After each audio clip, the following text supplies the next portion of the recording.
네, 안녕하세요. 2월 17일 금요일 새벽기도회 시작하겠습니다. 기도드리겠습니다. 은혜로우신 우리 아버지, 또 복된 하루 주신 것을 감사합니다. 아버지, 추운 날씨 가운데도 우리들의 건강을 지켜주시고 오늘까지 우리에게 생명을 보장시켜 주시고 또 매일매일 순간순간 힘있게 또 최선을 다하여 살아갈 수 있는 은혜 주신 것을 감사합니다. 매 순간순간마다 성령께서 나와 함께 하시는 성령님과 동행하는 복된 발걸음 되게 하여 주시옵소서. 오늘 하루도 하나님의 영광을 위해서 많은 열매로 갚아드리는 귀한 하루가 되게 하여 주옵소서. 연약한 중에 있는 사랑하는 성도들 긍휼을 베풀어 주시사 주의 능력의 손으로 어루만져 주시사 깨끗이 나무로 될 수 있도록 주님 역사하여 주시옵소서. 오늘 한날을 주님 앞에 의탁하며 예수님의 이름으로 기도드리옵나이다. 아멘.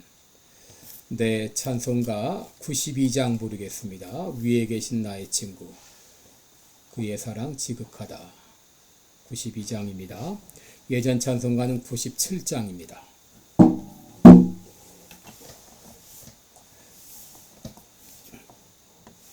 92장. 위에 계신 나의 친구, 그의 사랑 지극하다. 이는 예수 그리스도 나의 구주, 나의 친구, 사랑하는 나의 친구, 늘 가까이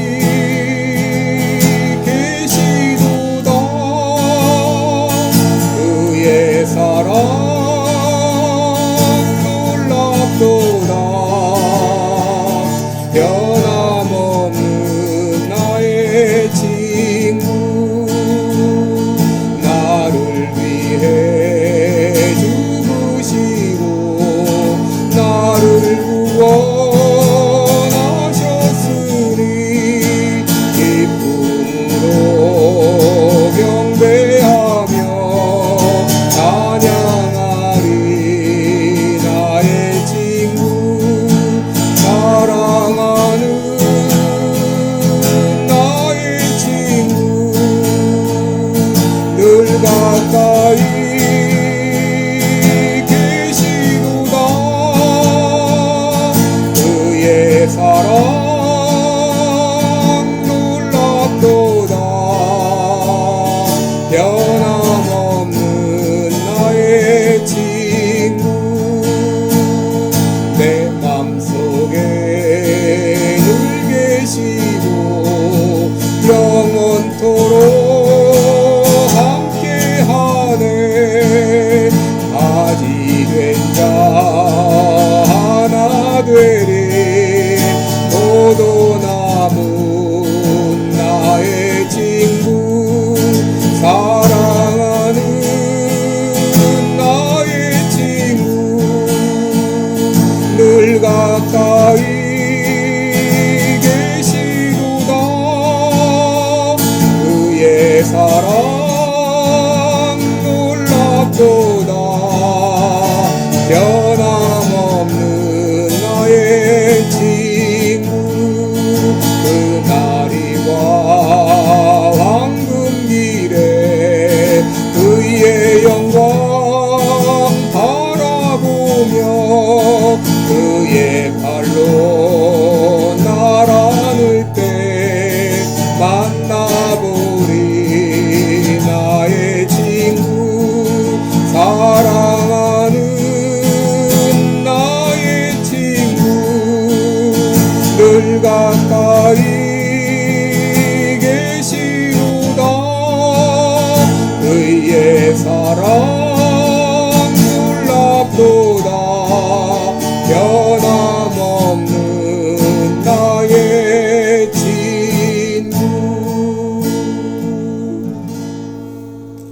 아멘. 네, 우리 오늘은 갈라디아서 1장 11절부터 16절까지 보겠습니다. 갈라디아서 1장 11절로 16절까지.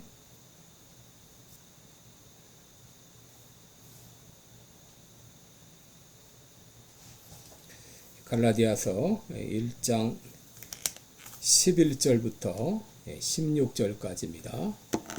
16절까지 제가 봉독해 드립니다. 형제들아, 내가 너희에게 알게 하노니 내가 전한 복음이 사람의 뜻을 따라 된 것이 아니라 이는 내가 사람에게서 받은 것도 아니요 배운 것도 아니요 오직 예수 그리스도의 계시로 말미암은 것이라. 내가 이전에 유대교에 있을 때에 행한 일을 너희가 들었거니와 하나님의 교회를 심히 핍박하여 잔해하고 내가 내 동족 중 여러 영각자보다 유대교를 지나치게 믿어 내 조상의 유전에 대하여 더욱 열심히 있었으나 그러나 내 어머니의 태로부터 나를 택정하시고 은혜로 나를 부르시니가 그 아들을 이방에 전하기 위하여 그를 내 속에 나타내시기를 기뻐하실 때에 내가 곧 혈육과 의논하지 아니하고. 오늘 16절까지 봉독해 드렸습니다. 우리 오늘 여러분과 같이 보실 제목은 어머니의 태로부터, 이런 제목으로 함께 말씀을 나누도록 하겠습니다. 여러분, 당시 이 바울은 이 갈라디아 교회로부터 두 가지 비난의 직면에 있었습니다. 첫째는 바울이 값싼 복음을 전함으로 사람들에게 인기를 끌려 했다 하는 것입니다. 여러분, 바울이 전한 복음은 은혜의 복음이었습니다. 행위가 아닌 하나님의 은혜로 믿음으로 말미암아 구원을 얻는다고 하는 것이었습니다. 반면 유대주의적 기독교는 예수님을 믿을 뿐 아니라 율법을 행해야 구원을 얻는다, 이렇게 주장을 했습니다. 여러분, 이런 주장은 사람들에게 관심을 끌기 충분했습니다. 여러분, 사람들은 아무런 어떤 행위 없이 은혜로 믿음으로만 구원을 얻는다 그러면 이것을 쉽게 믿지 못합니다. 뭔가를 해야 되지 않은가, 이렇게 생각을 합니다. 마치 아무리 좋은 것이라도 너무 싸게 팔면 믿지 않는 것처럼, 여러분, 이 바울이 전하는 복음은 믿음으로만 구원 얻는다고 말할 때 참 이것은 값싼 이 복음처럼 보였습니다. 구원받기가 너무 쉽기 때문에 사람들의 인기를 끌기 위해서 그렇게 전했다, 이런 오해를 살만했습니다. 여러분, 이에 대한 바울의 대답이 무엇이었습니까? 10절을 보시면 내가 이제 사람들에게 좋게 하랴 하나님께 좋게 하랴. 내가 지금까지 사람의 기쁨을 구하는 것이었다면 그리스도의 종이 아니라, 그렇게 말을 했습니다. 바로 자신의 사역은 결코 사람을 기쁘게 하기 위한 사역이 아니라 오로지 하나님을 기쁘시게 하는 사역이었다라고 말하고 있는 것입니다. 여러분, 만일 이 바울이 사람을 기쁘게 하는 그런 사역을 했다면 굳이 유대주의자들로부터 비난을 받으면서까지 복음을 전하려고 하지 않았을 것입니다. 그들과 적당히 타협하면서 그들과 부딪히지 않을 수도 있었을 것입니다. 그러나 바울이 유대주의자들의 강력한 반대에 부딪히면서도 순수한 복음을 전한 것은 오직 하나님을 기쁘시게 하기 위한 것이죠. 이것을 단적으로 보여주고 있는 것입니다. 둘째, 바울이 직면했던 비난은 바울이 전한 복음을 다른 사도들이 전한 것을 도용했다고 하는 것입니다. 다시 말해서 사도 바울이 전한 것은 오리지널 소스가 아니라 세컨더리 소스였다는 것입니다. 이에 대해서 사도 바울은 자신이 전한 복음은 세컨더리 소스가 아니라 주님으로부터 직접 받은 오리지널 복음이라고 하는 것을 밝히고 있습니다. 여러분, 11절에 보시면 이 바울이 말하고자 하는 논지가 나와 있습니다. 11절 보시면 형제들아, 내가 너희에게 알게 하노니 내가 전한 복음이 사람의 뜻을 따라 된 것이 아니라 이는 내가 사람에게서 받은 것도 아니요 오직 예수 그리스도의 계시로 말미암은 것이라 라고 말합니다. 여러분, 여기 너희에게 알게 한다, 이 알게 한다고 하는 말은 그노리죠 라는 말입니다. 이 말은 선언한다, 확증한다, 그런 뜻입니다. 상당히 공식적이고도 엄숙한 그런 말입니다. 다시 말해 사도 바울은 단호하게 자기의 입장을 밝히고 있는 것이죠. 그 내용이 무엇입니까? 자신이 전한 복음이 사람의 뜻으로 된 것도 아니요 사람에게서 배운 거나 또 받은 것이 아니라는 것입니다. 바로 자신이 주님으로부터 임명받은 사도라고 하는 것을 말하고 있는 것이죠. 여러분, 사람들은 논문을 통해서 어떤 주장을 할 때 자신의 주장을 뒷받침하기 위해서 여러 가지 근거를 제시합니다. 그리고 그 근거가 공식력 있고 믿을만하다면 그의 주장도 신뢰하죠. 그런데 누구의 주장을 통해 자기의 주장을 밝힐 때 인용하는 오리지널 소스는 그 힘이 더 강력한 것이죠. 누가 그 주장을 처음 했는가 하는 것이 중요합니다. 여러분, 지금 바울과 바울의 대적자들 사이에 일어났던 논쟁을 생각해 볼 때 그 논쟁의 핵심이 무엇인가 하는 것이죠. 그것은 누가 전한 복음이 진리인가 하는 것입니다. 바울의 대적자들은 바울이 예수님의 12 제자가 아니므로 그는 사도가 아니다. 그러므로 그가 전한 복음은 가치가 떨어진다. 그렇게 주장하고 있는 것이죠. 그러나 바울은 내가 받은 복음은 누구를 통해 받은 것이 아니다. 누구를 통해 배운 것도 아니다. 바로 예수 그리스도의 직접 계시로 말미암은 것이라고 하는 것을 밝히고 있는 것이죠. 그러므로 내가 전한 이 복음도 다른 사도들이 전한 복음과 똑같은 권위가 있다고 하는 것을 말하고 있는 것입니다. 여러분, 바울이 이 말을 하는 것은 그의 권위를 내세우고 교만해서 하는 말이 아닙니다. 이것은 기독교의 근본에 대한 것이죠. 왜냐하면 사도 바울의 사도권이 부정되고 그가 전한 복음이 세컨더리 소스에 불과하다면 그가 전한 복음이 부정되고 또 기독교의 근본이 무너질 수 있기 때문에 자신이 받은 계시가 주님으로부터 직접 받은 오리지널 소스인 것을 밝히면서 자신이 전한 복음의 신빙성을 단호하게 주장하고 있는 것입니다. 그래서 12절에서 자신이 전한 복음은 예수 그리스도의 계시로 말미암았다라고 말하고 있는 것이죠. 여러분, 잘못된 복음을 전하는 사람들을 이단이라 혹은 유사종교라고 말하죠. 여러분, 이단이라는 것은 비슷하게 가다가 끝이 다른 것을 말합니다. 유사종교라고 하는 것도 비슷하다 그런 말이죠. 여러분, 이단의 특징은 처음에는 똑같아 보이네요. 겉으로 보아서는 차이를 잘 느끼지 못합니다. 그런데 끝에 가면 다르게 되는 것이죠. 지금 갈라디아 교회에 들어왔던 이 거짓 교사들도 마찬가지입니다. 언뜻 보면 비슷해 보입니다. 그들이 전하고 있는 복음은 그러나 다른 복음입니다. 그렇듯해 보여도 그것은 예수 그리스도로 말미암은 것이 아닙니다. 반면에 사도 바울이 전한 이 복음은 예수 그리스도의 계시로 말미암았기 때문에 이것은 오리지널 복음이라고 하는 것을, 원시적인 복음이요 분명한 복음이라고 하는 것을 밝히고 있는 것이죠. 사도 바울은 자신이 전한 복음이 바로 오리지널 복음이라고 하는 것을 두 가지로 설명합니다. 첫째는 자신의 변화입니다. 사도 바울은 자신의 간증을 통해서 예수님을 만나기 전 자신의 모습과 만난 후 어떤 변화가 있었는지를 말하고 있습니다. 13절을 보시면 내가 이전에 유대교에 있을 때 행한 일을 너희가 들었거니와 하나님의 교회를 심히 핍박하여 잔해하고 내가 내 동족 중 여러 영갑자보다 유대교를 지나치게 믿어 내 조상의 유전에 대해서 더욱 열심히 있었으나 라고 말합니다.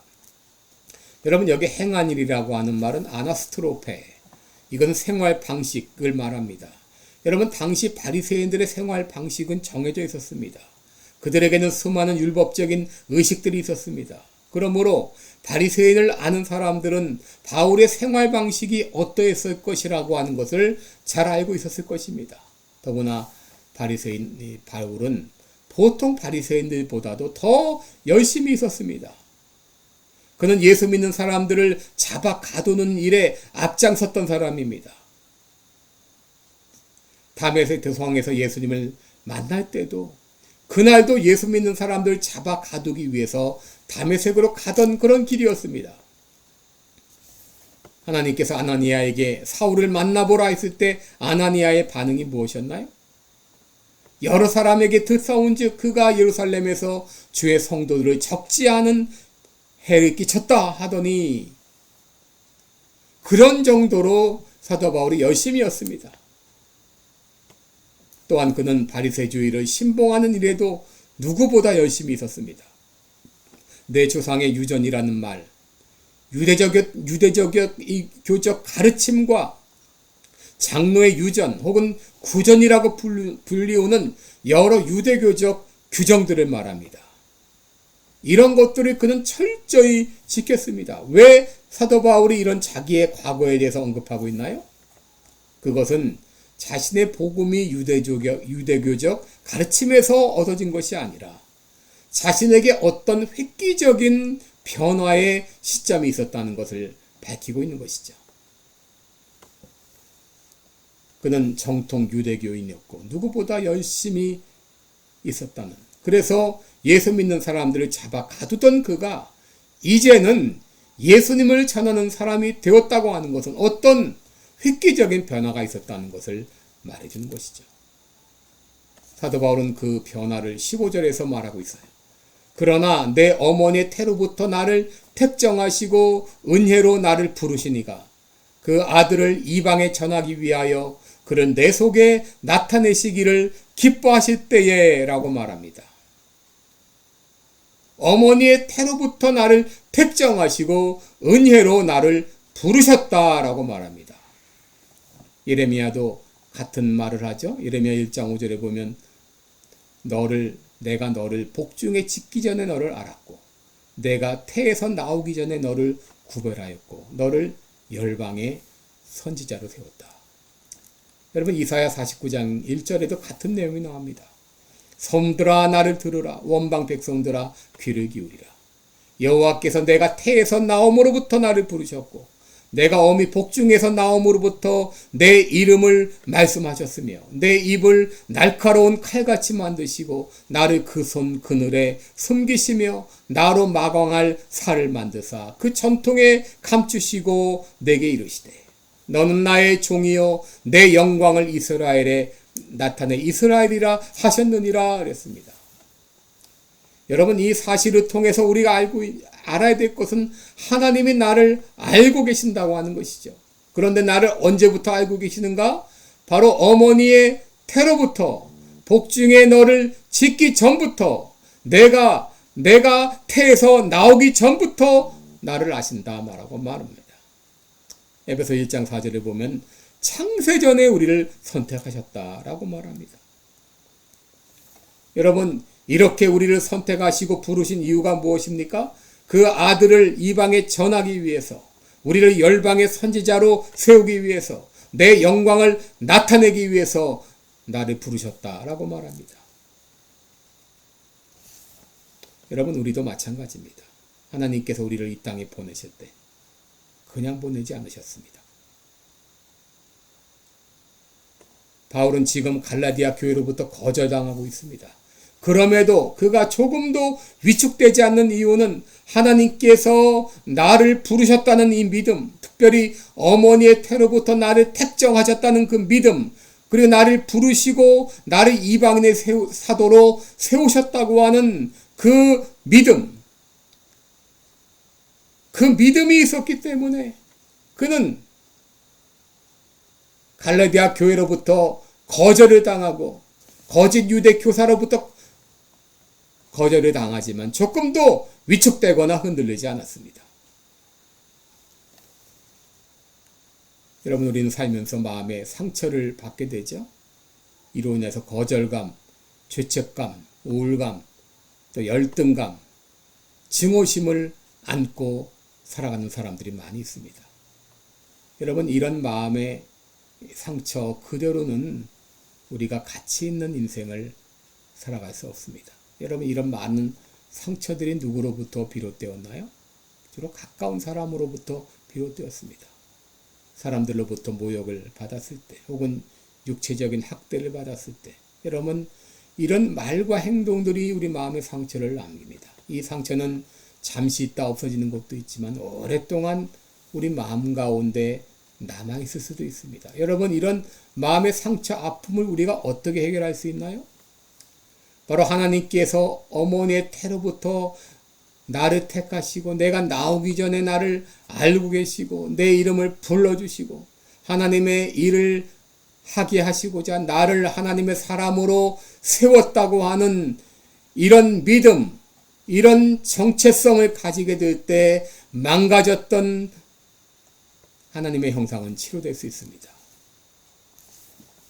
여러분, 우리들은 자신의 정체성에 대해서 분명한 확신을 가져야 됩니다. 나를 나되게 하기 위해서 하나님은 이미 창세전에 나를 택하셨고 어머니의 태로부터 나를 부르셨고 때가 되면 나에게 일을 맡기셨다는 이 변함없는 확신을 가질 때 여러분, 이것을 어느 누구도 흔들 수가 없습니다. 이런 나에 대한 분명한 아이덴티티를 가진 사람은 어떤 그 무엇도 나를 흔들 수 없습니다. 오늘 하나님께서 어머니의 태로부터 나를 부르셨다는 이 분명한 확신을 가지고 담대하게 살아가는 여러분 되시기를 축원합니다. 기도하겠습니다. 은혜로우신 우리 아버지, 내가 나 된 거 그냥 된 거 아닙니다. 하나님의 은혜 가운데, 하나님의 뜻 가운데 나를 부르시고 보내시고 택하시고 나를 하나님의 사람으로 세우셨습니다. 이 분명한 믿음과 확신을 가지고 담대히 살아가는 우리 모두가 되게 하여 주옵소서. 예수님의 이름으로 기도드리옵나이다. 아멘. 네, 오늘도 복된 하루 되시기 바랍니다. 고맙습니다.